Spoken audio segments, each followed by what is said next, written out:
पाथर के करे जवा बनावलू ए माई हमारा के दिहलू बिसार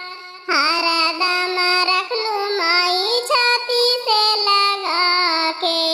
काहे भेजलू ससुरार नाए माइन माई गरवा में रखलू दुखावा तू सहलू अपार दूधावा पियवलू माई आंचल में छिपा के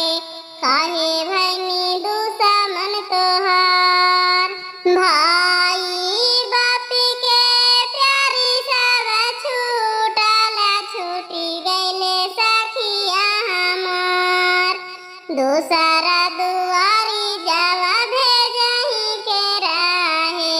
ले तू प्राण हमार सब दिन रखलू